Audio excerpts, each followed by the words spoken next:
Hi there, everybody. Welcome to another album review. My name is Christian Eschbach. Hey, everyone. It has been a while since I did some Alice Cooper. Number 500 was the Alice Cooper box set.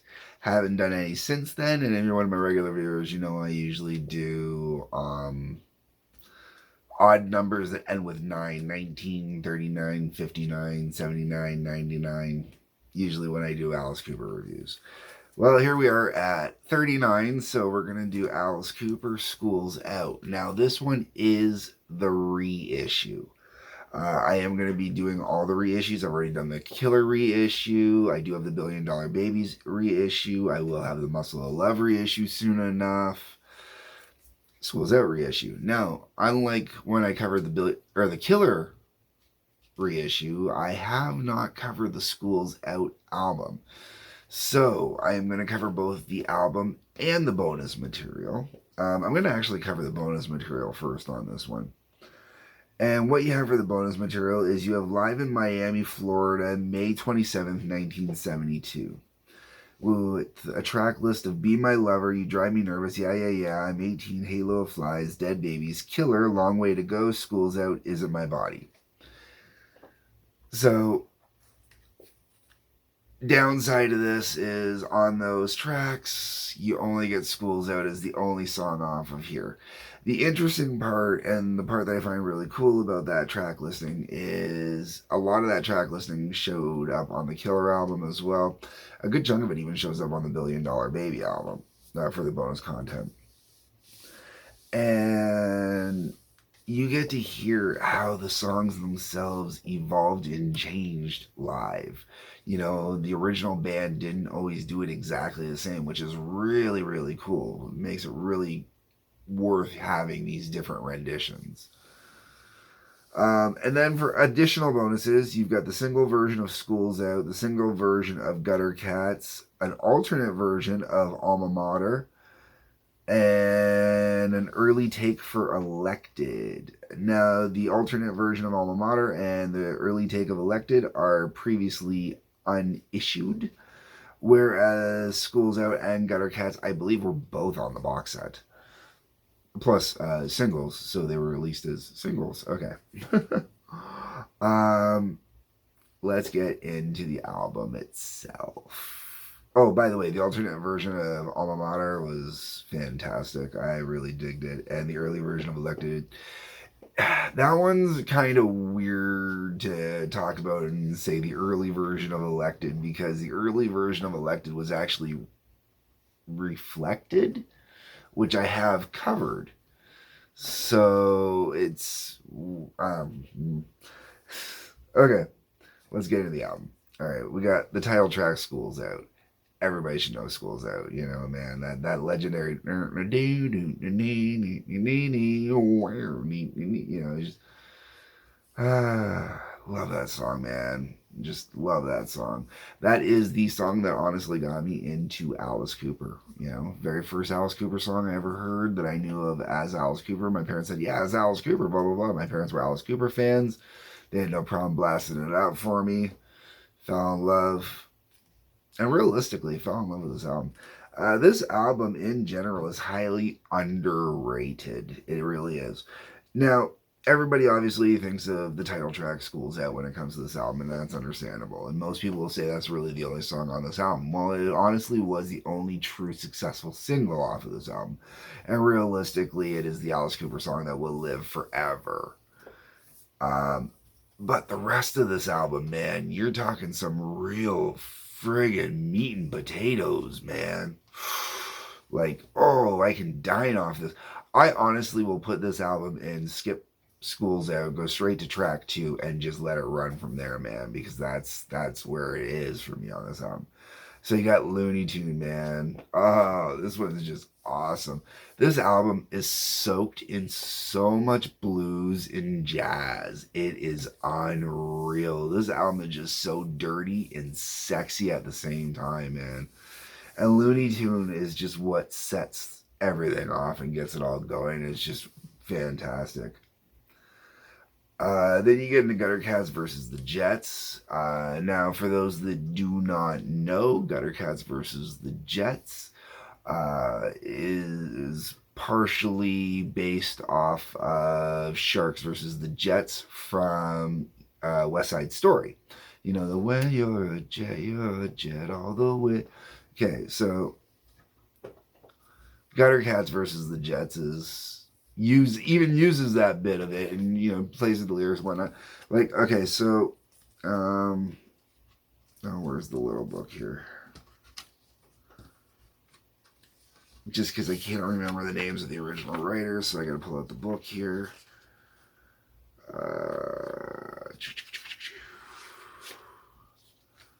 Great little book, little stories about all the songs. Yeah, so you got Glenn Buxton, Dennis Dunaway, Leonard Bernstein, and Stephen Sondheim. Tell me you're not crapping yourself as Dennis Dunaway and Glenn Buxton, as having the co-writing credits on there. Now, I think they have changed the writing credits. I'd have to go back and compare it to my actual Schools Out album, because I would have swore the original band in its entirety was credited on that one. I could be wrong. But Gutter Cats versus the Jets is fantastic, man. It's such a grand musical number. And I've gotten to see that one live, man. It's just as good live, it's fantastic live. And then that goes into Street Fight, which is a musical interlude with some sound effects over top of it. Literally doing a street fight. It's great. I like it. Great bass riff, man. Dennis Dunaway's got this great riff going on there, man. It just really digs into it. Dennis Dunaway, one of the most underrated bassists in all of rock and roll, man. Most underrated bassist. Dennis Dunaway is criminally underrated. All right. Then you go into Blue Turk. Oh, man. Okay.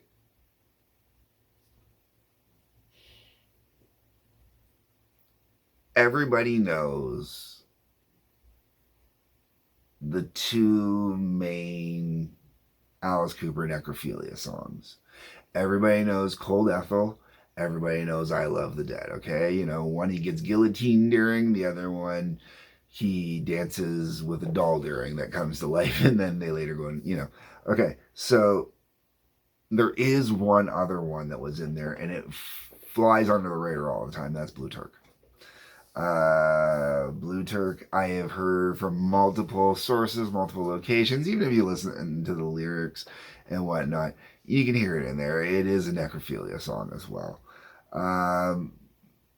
And realistically, Alice just always does it every time in different ways. So it's just honestly a different song every time. And it's just such a great joke. It's nice though that after Cold Ethel, he stopped doing that more or less and just kind of moved into its own little realm afterwards. Okay, now as a kid, I should mention, okay, so I grew up listening to this on cassette. When I was a kid, I had this on cassette first. So I'm used to a side one, side two. And Blue Turk finished out side one. My Stars starts off side two, man. And what a way to start off side two. Now, as a kid, I wasn't that big on My Stars.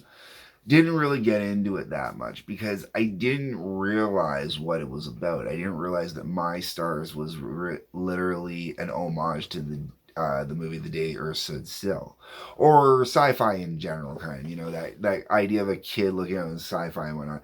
I didn't really listen to the lyrics enough as a kid to get into it that way. And because it was a bit of a slower song, it didn't intrigue me as much of a kid. As an adult man, I think it's one of the best songs on the album. Oh my lord, it's one of the best songs on the album. The instrumentation, the little do-do-do-do-do-do that you hear twinkling down in it during the song and whatnot. Oh, it's absolutely beautiful. Then we get into, and I believe I've seen My Stars live. I can't remember off the top of my head. I know I've seen the next song live, though. Public Animal Number 9. First time I saw Alice live, he was doing this one, I believe. Maybe it was the first time I saw him live New Year's Eve. He did it. That's what it was. First time I saw him New Year's Eve, he did it. I saw him on New Year's Eve 2 different years. Anyways, Public Animal number 9. Oh, man, this one just got such a great little rocker with a great little attitude to it and everything, man. Me and GB, we ain't ever gonna confess. We cheated on the math test. We caught some dirty words in our desk. And now it's time for resales. Well, the down my monkey balls, tread on sports cards. Oh, man. Love that song, man. I absolutely love Public Animal number 9. And, you know, it's one of those ones where when Alice puts it into the set list, man, I just totally dig on it. Then you get an alma mater or alma mater, however you want to say it there. I always say alma mater. You know. It is like this great giant goodbye to a bunch of guys that have grown up. They know they're not kids anymore, and they know they're not teenagers anymore. They know they're grown ass adults now, and you know they're looking back at the wow, we went through it, we did it, we got out. Look what we've done since we got out, kind of thing. But it maintains that perspective of I just left, my whole life is ahead of me now, but I have no clue what's next, man. I don't want to forget everybody. Don't forget everybody. Hey, don't forget me, you guys. You know. Remember the coop. Goodbye. And then it goes into grand finale.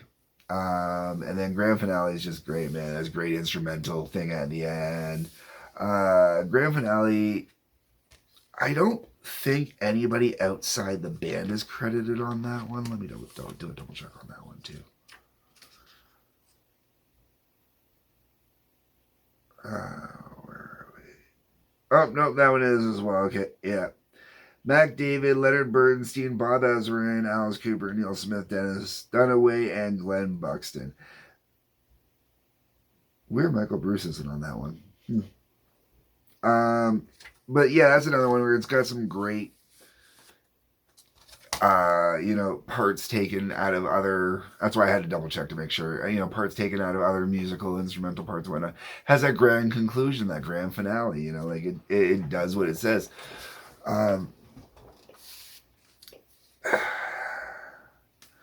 There is something honestly magical about this album, and it really does suck that the title track is the only thing off this album that gets any love on a regular basis. Like even amongst the fans and whatnot, School's Out is one of those albums that's always highly overlooked, and most of the reason why is because most people go, well, the only song on it is School's Out. I will say that the Alice Cooper Killer album is a perfect 10 album. And the reason I'll say it's a perfect 10 album is because from beginning to end, every last song is a banger of a track. And most of them were singles even, like most of them to this day are still greatest hits. Even if they weren't on a greatest hits album, they're the best of, like songs that you can't go without.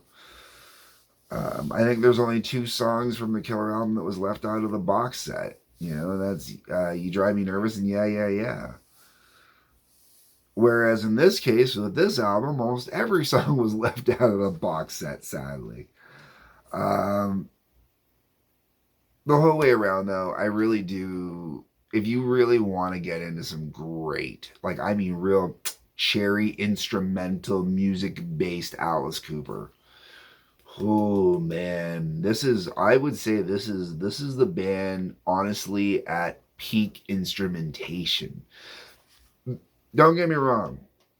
The original band, when they did $1 Billion Babies, is a great album. Great session players playing on that album. And I know there were some session players on this one too. But those people, this album, it's the music. It really is. It really, really, truly is And even the lyrical content, like because this is an album I actually sing from beginning to end, note for note, word for word. There's a few Alice Cooper albums I can do that with. Actually, most Alice Cooper albums I can do that with. But this one here, man, this one's just been ingrained in me since I was honestly 10 years old. The album itself, the song itself, that goes back to like when I was 6, man. No, I might have been a little older than that. I might have been 7 or 8. Anyways, folks, let me know what you think. Am I overselling Alice Cooper Schools Out? I don't know. That's what the comment section's for. So let me know down in the comments. Also, when you are down there, check out, there are a couple links. Click on those as well. Those will take you to some fun places. Hit the like button, the subscribe button, the little bell for notifications. Helps out me, helps out you. Otherwise, peace, love, take care.